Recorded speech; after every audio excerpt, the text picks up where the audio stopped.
बुधवार की व्रत कथा, महत्व, विधि और नियम। बुधवार के दिन भगवान गणेश की पूजा की जाती है। आपको बता दें कि बुधवार को भगवान गणेश के अलावा बुध देव की भी पूजा की जाती है। कई लोग भगवान गणेश और बुध देव दोनों के लिए साथ में व्रत करते हैं, तो कुछ लोग अलग अलग व्रत का पालन करते हैं। मान्यता है कि बुधवार का व्रत करने से धन धान्य में कमी नहीं रहती, व्यापार में वृद्धि होती है। कब से शुरू करें व्रत? किसी भी माह के शुक्ल पक्ष के बुधवार से गणेश जी के निमित्त व्रत शुरू करना बेहतर माना जाता है। व्रत शुरू करने के बाद आप 7, 11 या फिर 21 बुधवार व्रत का संकल्प ले सकते हैं। वहीं व्रत का उद्यापन करना भी जरूरी माना गया है। बुधवार व्रत पूजा विधि। बुधवार के दिन प्रातः जल्दी उठकर स्नान करें। फिर ईशान कोण में मुख करके आसन पर बैठें। श्री गणेश और बुध देव का श्रद्धापूर्वक ध्यान करें। श्री गणेश को दूर्वा और पीले पुष्प अर्पित करें। साथ ही हरे रंग के वस्त्र बुध देव को चढ़ाएं। श्री गणेश के मंत्रों का जाप करें। बुधवार का दिन सभी देवी देवताओं में सबसे पहले पूजे जाने वाले भगवान गणेश को समर्पित होता है। बुधवार के दिन उपवास रखने का विशेष महत्व होता है, क्योंकि बुधवार के देवता भगवान गणेश बुद्धि के देवता हैं। ऐसे में बुधवार के दिन व्रत रखने पर जीवन में सुख समृद्धि आती है और समय मंगलमय रहता है। ऐसी मान्यता है कि जो भी व्यक्ति बुधवार के दिन व्रत रखता है और पूरे दिन भगवान गणेश की साधना करता है, उस व्यक्ति के जीवन में कभी भी धन और धान्य की कमी नहीं होती है। आइए जानते हैं बुधवार व्रत की कथा। बुधवार व्रत कथा। बुधवार व्रत कथा। समतापुर नगर में मधुसूदन नामक एक व्यक्ति रहता था। वह बहुत धनवान था। मधुसूदन का विवाह बलरामपुर नगर की सुंदर लड़की संगीता से हुआ था।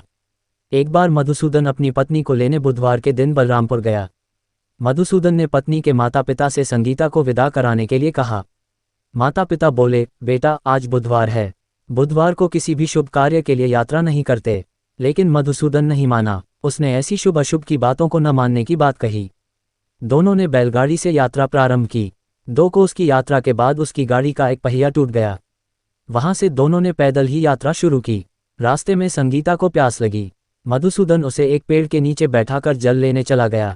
थोड़ी देर बाद जब मधुसूदन कहीं से जल लेकर वापस आया तो वह बुरी तरह हैरान हो उठा, क्योंकि उसकी पत्नी के पास उसकी ही शक्ल सूरत का एक दूसरा व्यक्ति बैठा था। संगीता भी मधुसूदन को देखकर हैरान रह गई। वह दोनों में कोई अंतर नहीं कर पाए। मधुसूदन ने उस व्यक्ति से पूछा, तुम कौन हो और मेरी पत्नी के पास क्यों बैठे हो? मधुसूदन की बात सुनकर उस व्यक्ति ने कहा, अरे भाई, यह मेरी पत्नी संगीता है। मैं अपनी पत्नी को ससुराल से विदा कराकर लाया हूँ। लेकिन तुम कौन हो जो मुझसे ऐसा प्रश्न कर रहे हो? मधुसूदन ने कहा, तुम जरूर कोई चोर या ठग हो। यह मेरी पत्नी संगीता है। मैं इसे पेड़ के नीचे बैठाकर जल लेने गया था। इस पर उस व्यक्ति ने कहा, अरे भाई, झूठ तो तुम बोल रहे हो। संगीता को प्यास लगने पर जल लेने तो मैं गया था। मैंने तो जल लाकर अपनी पत्नी को पिला भी दिया है। अब तुम चुपचाप यहाँ से चलते बनो, नहीं तो किसी सिपाही को बुलाकर तुम्हें पकड़वा दूंगा। दोनों एक दूसरे से लड़ने लगे। उन्हें लड़ते देख बहुत से लोग वहां एकत्र हो गए। नगर के कुछ सिपाही भी वहां आ गए। सिपाही उन दोनों को पकड़कर राजा के पास ले गए। सारी कहानी सुनकर राजा भी कोई निर्णय नहीं कर पाया।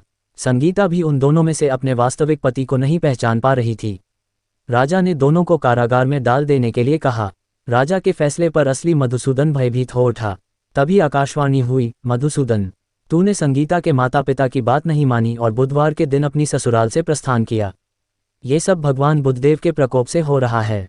मधुसूदन ने भगवान बुधदेव से प्रार्थना की कि हे भगवान बुधदेव, मुझे क्षमा कर दीजिए। मुझसे बहुत बड़ी गलती हुई। भविष्य में अब कभी बुधवार के दिन यात्रा नहीं करूंगा और सदैव बुधवार को आपका व्रत किया करूंगा। मधुसूदन के प्रार्थना करने से भगवान बुधदेव ने उसे क्षमा कर दिया। तभी दूसरा व्यक्ति राजा के सामने से गायब हो गया। राजा और दूसरे लोग इस चमत्कार को देख हैरान हो गए।